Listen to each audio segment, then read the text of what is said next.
Welcome to the first episode of the Joe Dez Hour featuring Coach OB right now. This is the fourth episode of the Joe Dez Hour installments. We obviously had, first off, Matt Peck and Robert Pomerant, then Will Slaving had a little bit of a trip to the barbershop, and then we had Sean Paul Tinsey come in and draw a mural on the board. Now we have Coach OB joining me. This will be a little bit of a spin-off show coming probably every couple of weeks for the next couple of months. Yeah, we'll see how it goes, right? Yeah, we're going to see how it goes. There is going to be the senior night for Bishopian girls basketball tonight where all the seniors get a showcase, and then we are going to be moving on to a little bit of an interview with Coach OB so we can introduce him to the crowd of the Joe Dez Hour. Should be good. Yeah, what questions do you have? I mean, I can go to start it. You've become very popular around here, but folks might know me as Mr. O'Brien, Mr. OB, Coach OB. Kind of made my way around the community here at FIAN. Have all you guys in class. Yep, right, Everyone has A's. Great class. So yeah. I mean, coming here from the marketing professional world, it's been a lot of fun being involved with teaching and coaching, changing professions completely, and being involved with things like this with you guys and the students who are passionate about different things, maybe outside the class too. So I've had a lot of fun with that. But what questions? What can I answer for you guys here? Yeah, so you're bringing up passions a second ago, Mr. O'Brien. You've obviously helped me a great amount with my passion, which has been the Joe Dez Hour. Yeah, done. Building the brand. We talked about episode 1. It's been really cool. Yeah, exactly. There is a secret episode that may be released eventually when we get a little bit bigger. Show the original roots of the Joe Dez Hour. It was me and Coach OB, obviously, going back and forth for a little bit, just talking. Should be a little bit of a nice way to go back and see how it started in a little bit. Yeah, behind the scenes, right? Yeah, we'll see. We'll see about that. That might be a good, production piece. But I mean, it's been you guys have been my class. I'm gonna ask you guys about the class too. Maybe a little live feedback on the Joe Dez Hour. Love it. So be ready. Yeah. But yeah, it's been fun because, like I tell you guys in class, everything I do is kind of what's happening out in the real world. So anything I bring to class is real world stuff for you guys to use beyond school, which has been fun. And the coaching part of it's been awesome. Getting relationships with a lot of different students and getting back to my roots. Playing high school and college sports. I had a ton of fun doing it. I really felt a part of the community. Union College, where I went. So it's been fun to kind of see students from a different light and work with a lot of the faculty members and things like that. So. Yeah, Coach, one big thing, a lot of people just have their relationship with students stop right when they leave the class after the bell rings and stuff. You kind of keep it going, which is the best way to teach, obviously, just having them help with their passions, have them move on in the future, get ready for the real world. Yeah. No, I completely agree, and a lot of the faculty members here will say, which I truly believe now, is your teaching helps you coach, your coaching helps you teach. And that's probably a lot of you guys do things outside the classroom. I mean, that's probably the case with a lot of your clubs and theater and activities and whatever it might be. That's certainly it. And I think FIAN does a good job of building the community, keeping the community going, and providing opportunities for both students, faculty, coaches, all that stuff. Yeah, as we're talking about opportunities, there's also the Sports Media Club run by me and Mr. O'Brien, of course. Check that out if you want to learn more about sports media. Yeah, need to slip that in a little bit right there. Saw a good opportunity. Good. So it's been good. What's the haps? What's going on? Is that what the kids say? What's been going on around? Sports around FIAN. What's the latest? Yeah, the girls team for basketball has just continued their dominant streak, just still moving on. I believe it's just one loss still. So they've been so good. It's crazy. Yeah. Yeah. What do you guys think about the games? Have you been? Yeah. I've gotten to go to a few of them with Joe, and they just continue to dominate. I mean, I remember the game that we went to. I think it was against Austin Prep. Halfway through the game, I think the coach had to tell them to slow down because they were just The destroying score was them. about 50-13 at that point, and they just told them to slow down. They got to 75. Yeah, got to. Me and Joe were waiting for it to hit 100. Yeah. The entire time was spent between me and Mason counting it up. Like, oh, you only need 2 more points. You're still on pace for 100 points by the end of the game because they had 73 by the end of the third quarter, and me and Mason really thought they were getting 100 that day. Yeah, no. Any dunks? I was waiting for a dunk. I thought Kieran McGurk would throw up a dunk, but she did not. That's funny. That's good. So what else? It seems like students are excited now, getting back to like more of a regular season, right? Yeah, I think as this season hasn't had to deal with as many breaks in it from last year from COVID, basically, it's been a lot more fluid and a lot more like an actual season for those students. That's good. Yeah, you're not playing football during a spring. Yeah, that's what blew my mind that they actually had to do that last year. Just the end of winter, beginning of spring, they had to add a winter 2 section for sports just so they could fit football in. It was weird because normally football, like the coaches and I talked about this. Normally you'd start in the summer heat and then you'd move into like the cold. Yeah.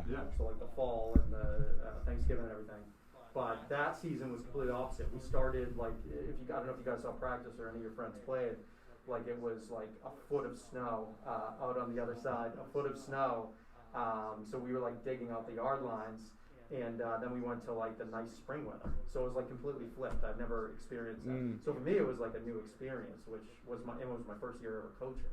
Yeah, it's just a whole new dynamic too, because usually it's just getting ready to get for the cold. Like you'll be running through the cold rain during the fall, getting ready for the snow that comes in the winter, but you just didn't have that at all.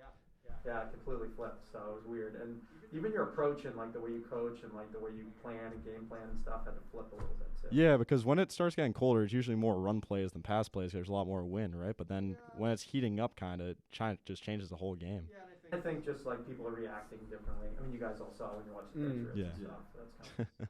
That's kind of I think one big thing too is the summer heat kind of lets you have a nice warm up period while you take those hits in the cold. But if you start in the cold, your body's not really warmed up at all for those hits, so they're probably a lot more devastating.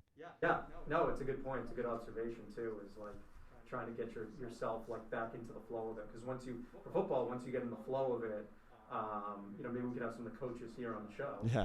They can tell you all about it. But once you get in the flow of it, it's kind of routine, right? It's like week over week over week. Stay healthy. What is it? The best abilities availability in football. So you got to be out there and trying to do that. So maybe we'll get some of the captains in here. Yeah, no doubt. A few of them wanted to come on the show to talk about their lifts they're doing. Yeah, Matt Peck and Robert were both very adamant about their lifts when I had them on the show. We had a couple of, it was actually really cool seeing that because Matt Peck talked a lot about, he had a massive bulk at one point, and he talked about it was good to do that actually healthily because a lot of kids will just eat fast food to bulk up, but Matt Peck didn't do that, obviously. They were smart about it the way they did. Yeah, no, then we could definitely get more of the captains and coaches. And we have to have Coach Penabella at some point, obviously, in here.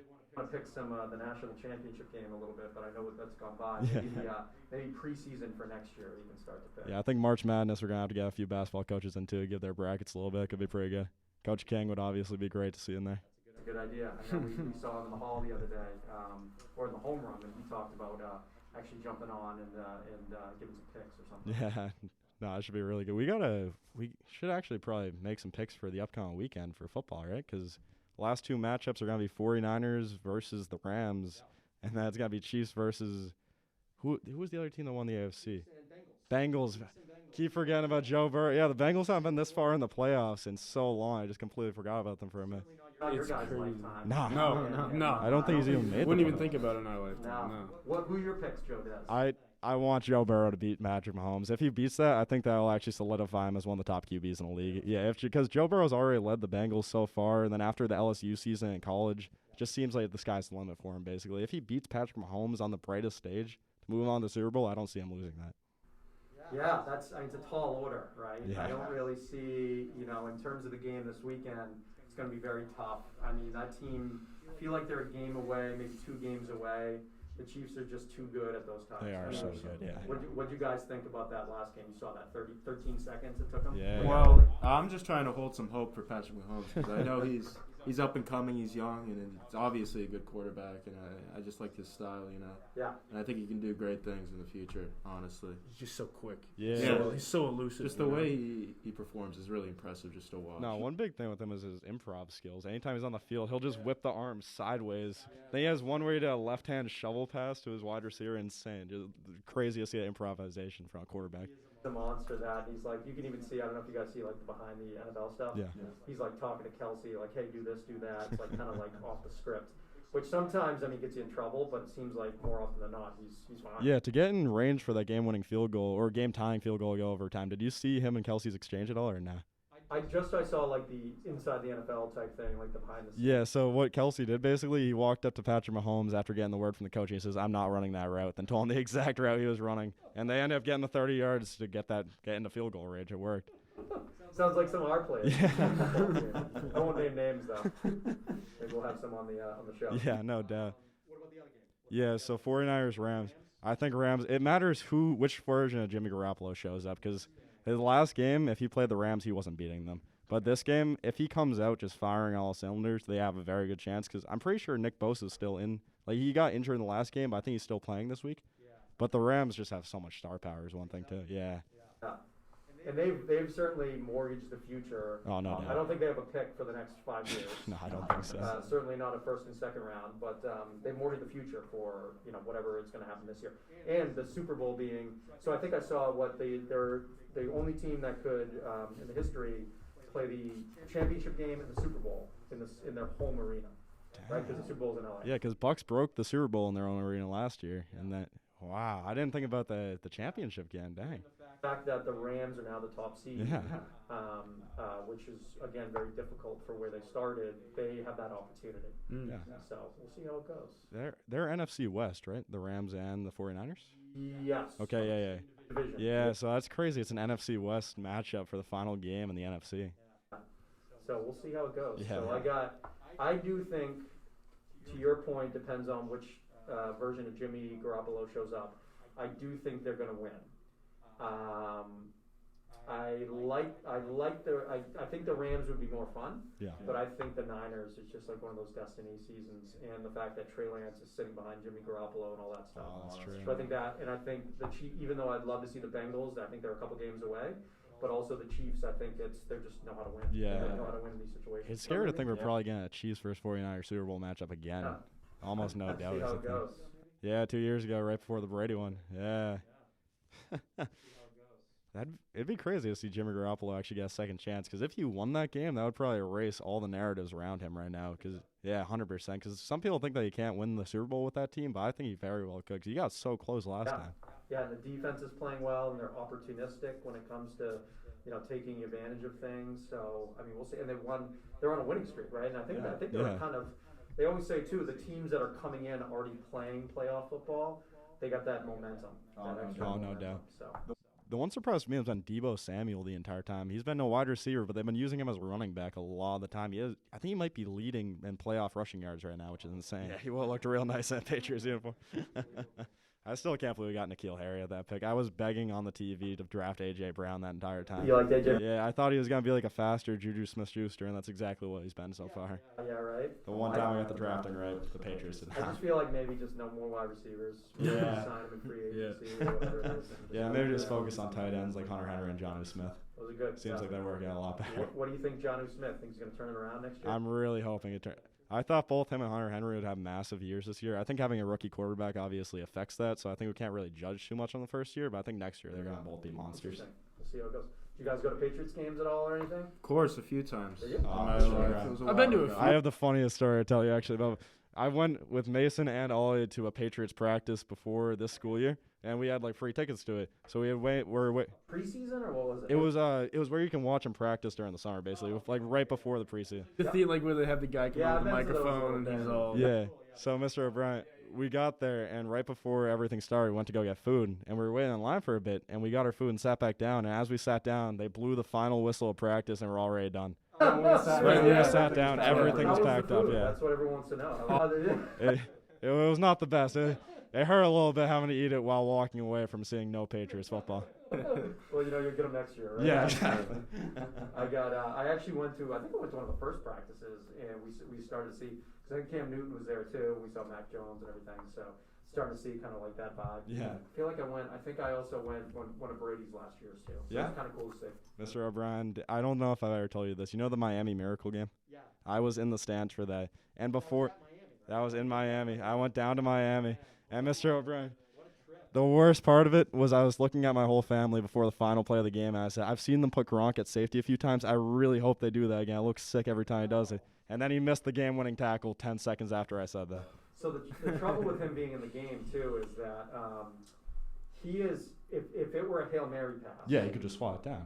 And you would put him in a game for a Hail Mary because he's bigger than everyone and go get the ball and everything like that. But they were way out of range of a Hail Mary. I think they were starting at 25 or something. They were lined up to go for a Hail Mary, I think, and then Tannehill just threw a short 10-yard pass, and they just started with the laterals. And the laterals had to work out perfectly. Yeah, there was all chances. It was beautiful. It was and crazy. you're going to hate me. I'm a Miami you're a fan. Miami fan? Yeah, I'm a Miami fan. When you're on Zoom, you had the Miami thing. I almost just shut it off. Yeah, that was, So tell us about that. It was beautiful. No, how were you a Miami fan? Oh, how am I a Miami fan? You're Yeah. a Miami guy at heart? Well, of course, yeah. My dad grew up when they were like back in the 70s when they were on top, like perfect season, 1972. Oh, okay. And then he grew up Marino.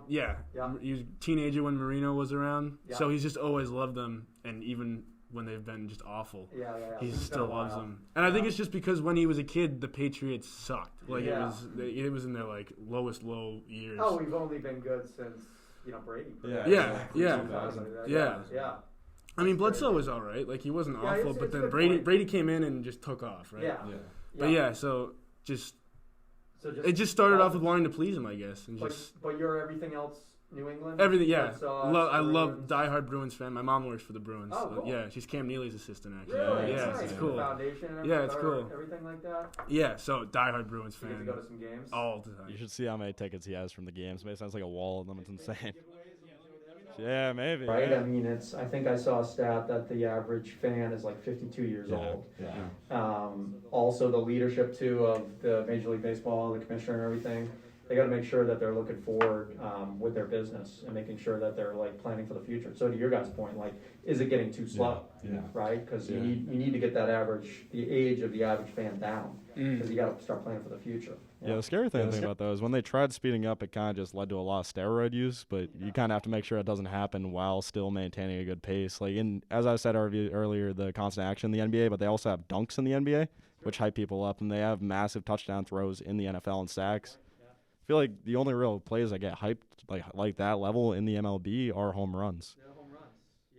And that was the whole thing around, I mean, this is before your guys' time, but the whole home run chase of 98. Did you guys see that 30 Yeah, I did watch that. Sosa McGuire? I don't think so. I didn't see That was, you got to watch it. It's talking about that whole summer where Sosa came on the scene. McGuire was like, they were kind of saying like he's got a good shot at this is breaking the original Maris's home run record of 61 or 61.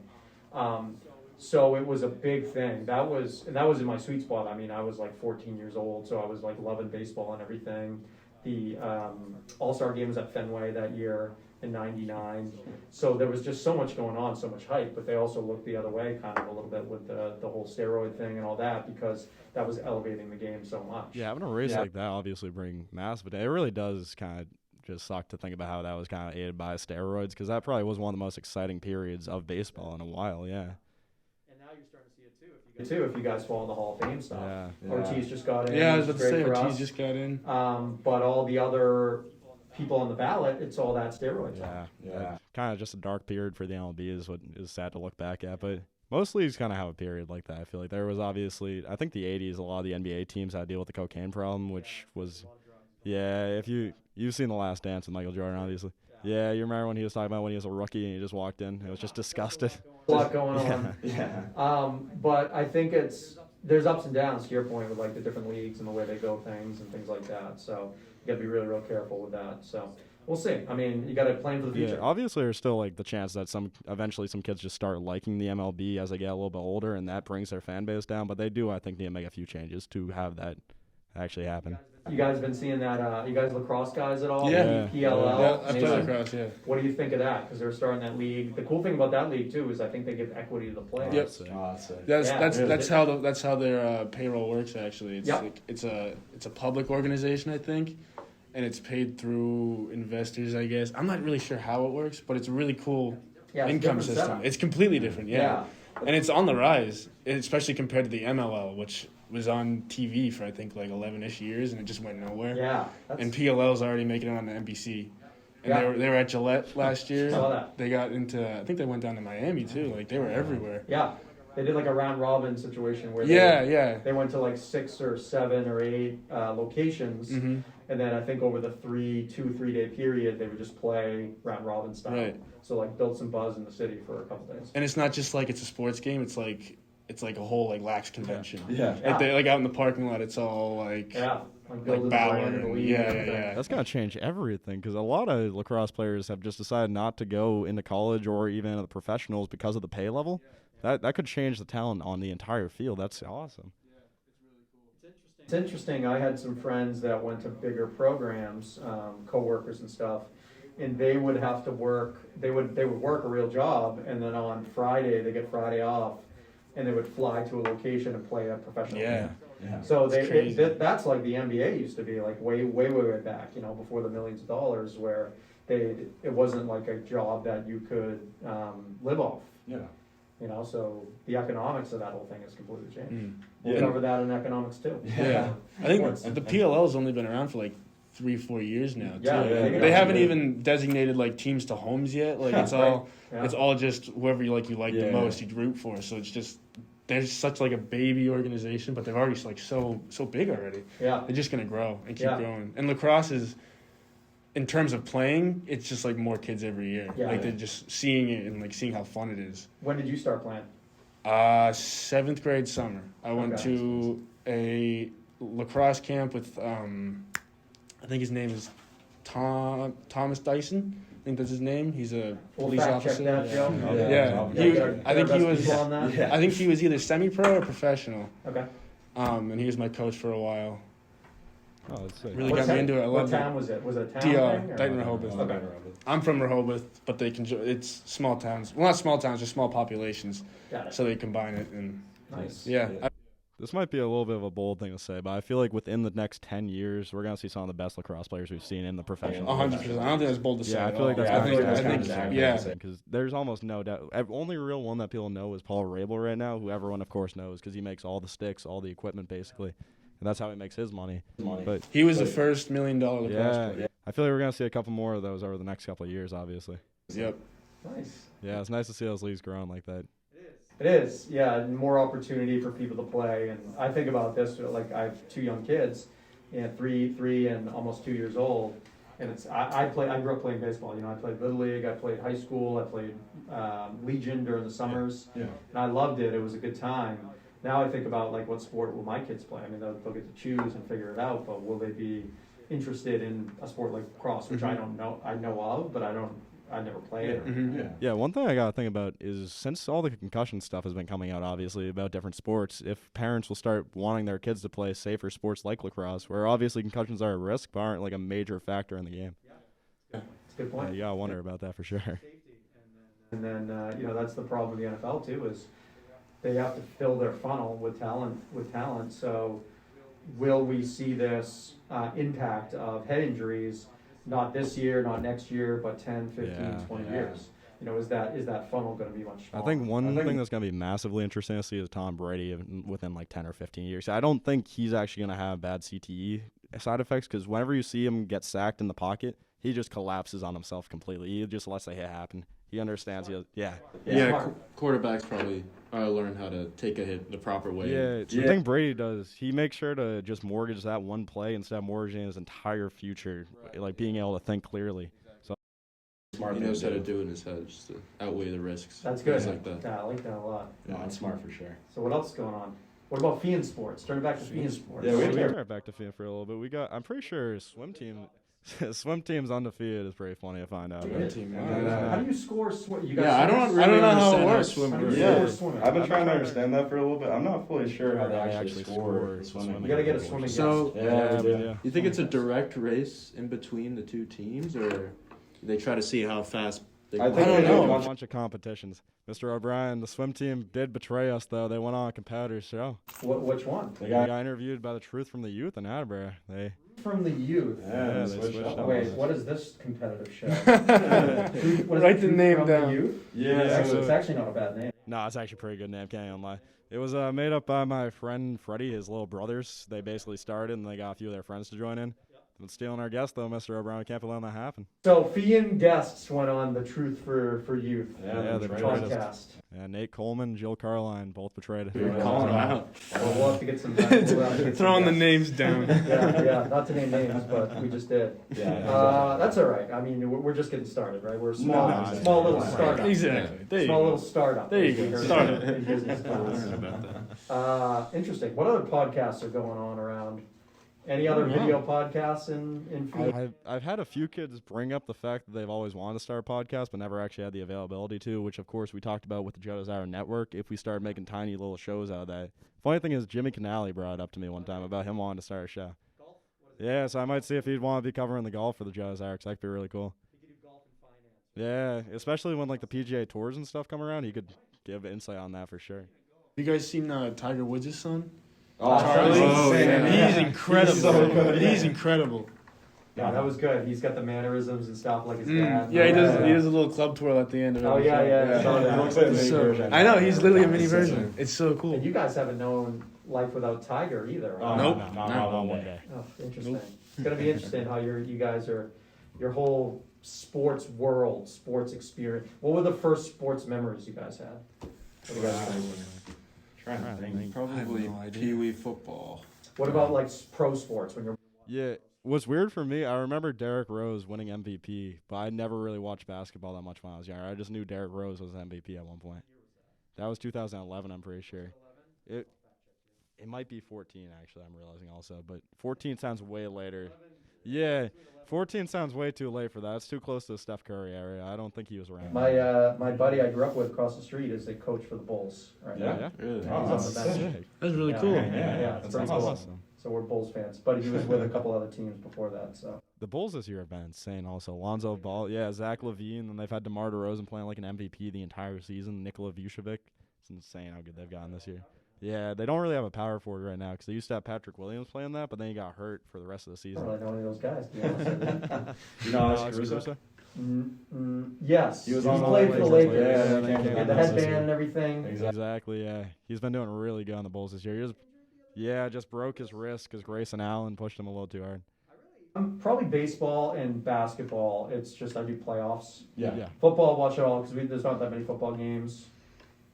Baseball, God, I don't know if I watch even playoffs, World Series. I don't think I've watched a full game. Yeah. Yeah, No, no, they they just just take like take 3 like hours. 3 hours. It's just ridiculous. Mhm. There are times with basketball games, I can't lie, where you tune in just for like the final 4 minutes because that's where it all actually matters, obviously. There's a lot of star power too in basketball. Yeah. Even more so too, fans can relate more to basketball because you can see their faces. You're really close to the court, versus like football is becoming more obviously very popular because of the gambling and fantasy. Yeah. But it's a little harder to get that connection because they have the helmets. You can't see their face, and they're one of 53 people Exactly. on the Yeah. team. So there's some sort of stats behind that too. Yeah, there's a little bit of disconnect when you can't actually see their body and their face, but when you're in the NBA, it's kind of just how you dress normally, so you can connect right to them. You looking up the Derrick Rose MVP? Derrick Rose, the only MVP to probably not go into the Hall of Fame. Yeah. Almost no doubt. Yeah, that's what's sad to think about because he could have been so good. Then it's just ACL completely tore, and everything since then has been just down. Damn. He had a little bit of an up year last year with the Knicks, but this year he's been doing pretty good, but not as good as last year was the thing. Is basketball? Yeah. Yeah, basketball. He was the youngest ever MVP in basketball. Like, and the year before he said, "I'm going to be the youngest ever MVP," and he ended up coming through on that bet. 11, let's go. I got that. Yeah, let's go.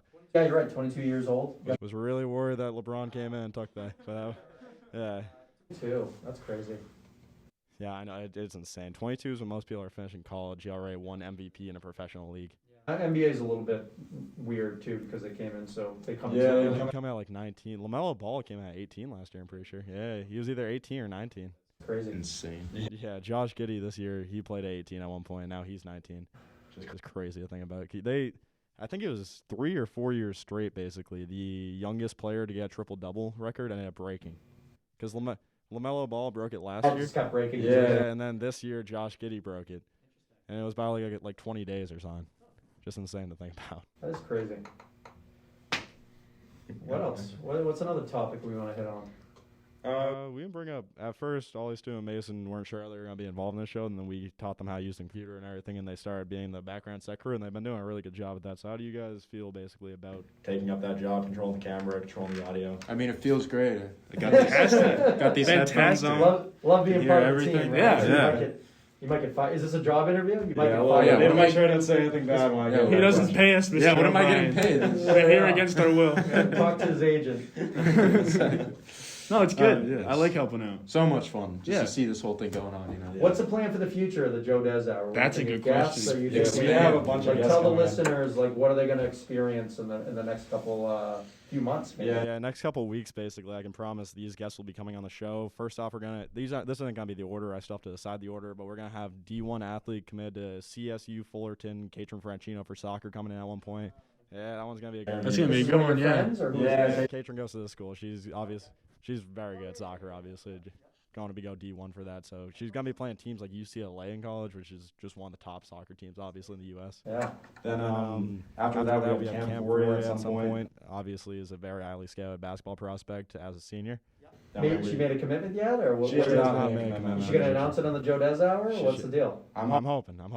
We can really hope for that. Her brother went to Boulder, right? Yeah, Caleb Ford is at CU Boulder right now. Maybe might try connecting with him when he gets back up here. It'd be pretty cool. Yeah, he'd be really good because he playing tight end D1. NIL? Does he have any NIL deals? I'm not sure he has any NIL, but he is a communications major, so I think he'd do a really good job if he came on this show, which would be pretty cool to see. And if you get Caleb, maybe you can get Christian. Yeah.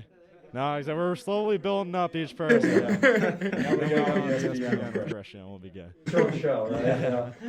What are the other guests? So after we have Katrin and after we have Cam, we also have Aiden Crump, who is the quarterback for Fian this year. Yeah, he's going to be doing a little bit of a new merch reveal when that comes out. Him and Katrin will both be doing it. Not going to announce what that is yet. Going to be a very big surprise. Going to be very nice to add to the merch setup. I like it. Yeah, then after them, I am pretty sure. Let me see. I'm trying to think if there's. Oh, Freddie Wheaton, as I mentioned earlier, he's whose little brother started that other podcast, The Truth of the Youth. He is going to be coming on, and he should hopefully be announcing where he's playing lacrosse in college. Very cool. And he's a senior? Yeah, he's a senior. He had played varsity for lacrosse and football since freshman year, so he's a very strong athlete. Just done an amazing job at both so far. Good. Awesome. And when are you going to make the announcement when you go to college? When's that going to happen? Hopefully we find out in March or April. And you're going to break it on the show? 100%. Okay. We're finding Open the letter on the show. Yeah. Over the hats.